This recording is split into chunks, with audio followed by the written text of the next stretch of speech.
welcome to Kate's Egg. I'm here with Farmhand Mike, and he has the most awesome YouTube videos. Has come out to visit our Montana farm, which is very exciting.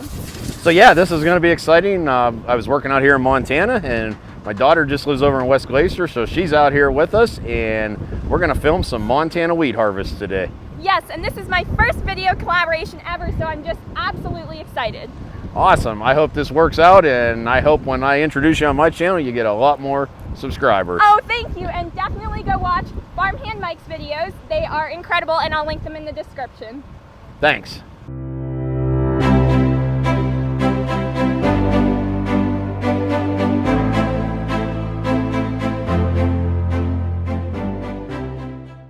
I'm in the combine here with Farmhand Mike, and it's super exciting.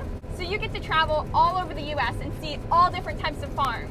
That's incredible. Yes, I do, and I since I get to see so much with my job, it's always cool to bring this stuff to YouTube, because a lot of your YouTube channels out there, you know, it's just a corn and soybean farmer or this or that, and I get to see so many different things. So I like to bring a good variety to YouTube, and I say that's what keeps my channel a little different than everybody else's, is there's so much variety on mine of different types of agriculture. And you know, this is new here. I've never been out with a combine that has swathed wheat and is actually harvesting it with a pickup header, so this is really cool. Really? Wow.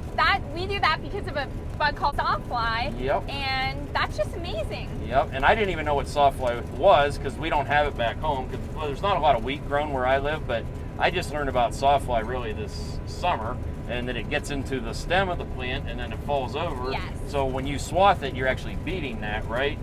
Oh, And, exactly. yes, and then it lays here, and you swathed this how long ago? Like, Oh, probably 2 weeks ago. okay, and then it just lays here and dries, and then sawflies can't destroy it anymore, I guess? Yes, okay. exactly. And we're able to pick it up because when it lays flat on the ground, we can't get our headers underneath it. Yes, right. So they had some of that in Colorado when I was down there a couple weeks ago, and they were using those stripper headers, and it was kind of vacuuming some of it up, but there was a lot of damage. So I definitely got to see what Sawfly actually does. That's amazing, and Yep. the stripper header video was so interesting. I love that one. Yep.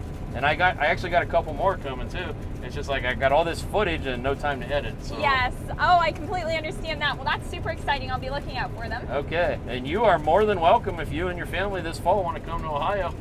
We can put you to work in a combine shelling corn or soybeans, whatever. I would love to. Thank you so much. Yeah. So. Oh, that's exciting. So you get a lot more moisture in Ohio than we do here in Montana.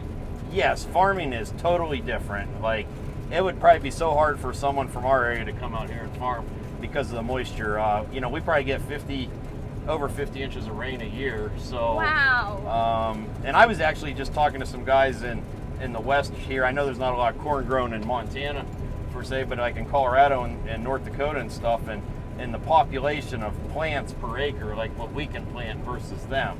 So Yes, it's crazy. definitely. And I know land costs are a lot higher where I live too. Another thing is we get enough moisture that in our fields back home, we actually have drain tiles down in the ground about every 40 or 50 feet to help get rid of water. Wow. And you guys do everything you can to try to conserve all the moisture you get. Yes, and, we do. It's pretty neat. I don't see so much of it now, but the way you guys used to summer fallow, and there was fields you would farm like every other year. And we still do a lot of that. Okay, yeah, so that's interesting.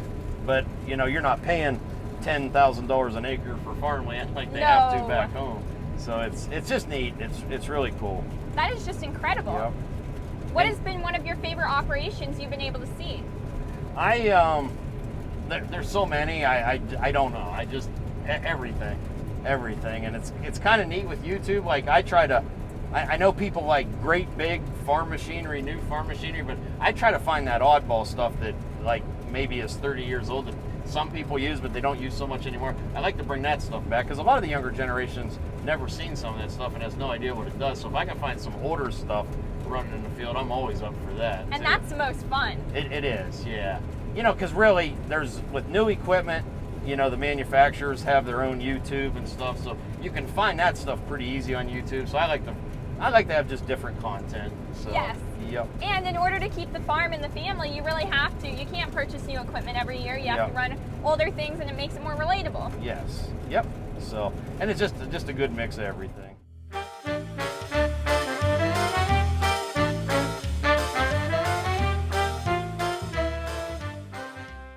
So your wheat here that you're harvesting, you guys store this on the farm and then haul it to market later on through the year, or do you take it right to the grain elevator from the field here? Yes, we actually have quite a bit of storage on the farm, and we primarily store all of our crops.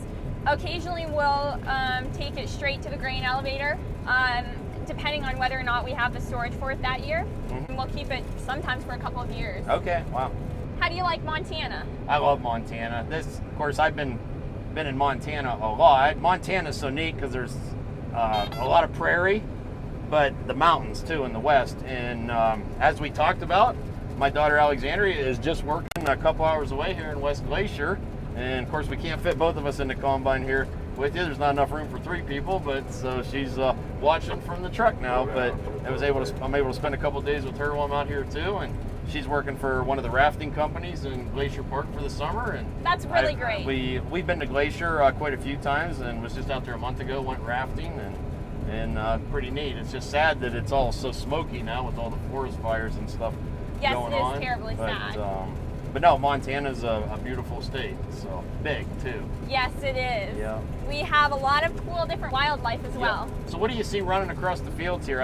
I'm sure there's antelope or speed goats, as I like to call them, run across your fields. And A lot of antelope. Yeah. And do you have any elk that ever get out this far? Or? Yes, we do have elk. We have pheasants actually as well. Yeah. Probably have coyotes, I would guess. Yes, we do. We have deer, lots of different birds, hawks, owls, stuff like that is what we see in the field. Does a grizzly bear ever venture out this far from Yes, Glacier? They do? actually they do. Wow, yeah. And we had a grizzly bear that had gotten into our neighbor's barley pile that was on the ground just the other year. It was crazy. Yes. So we have to be careful about that. You have to watch, don't sneak in a barn, a dark barn, or where you walk. Actually. No. So, yeah. But I've never seen one in the combine.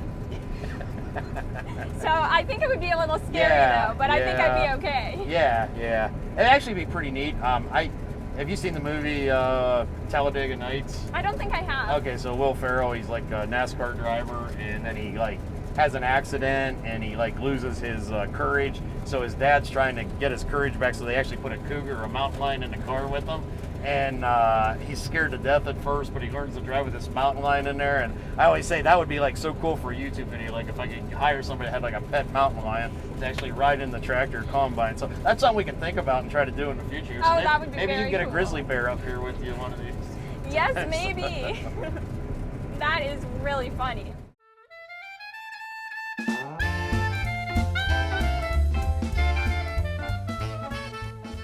Back home, we just have white-tailed deer, coyotes, fox, raccoons. Okay. There's some eagles popping up every now and then. We're seeing an American eagle, bald eagle pop up every now and then. Well, this has been so fun. Thank you. Yeah. So I'm riding in the combine with Kate right now. She is harvesting wheat, and I better put the camera down because she's got to unload on the go right now. Yes.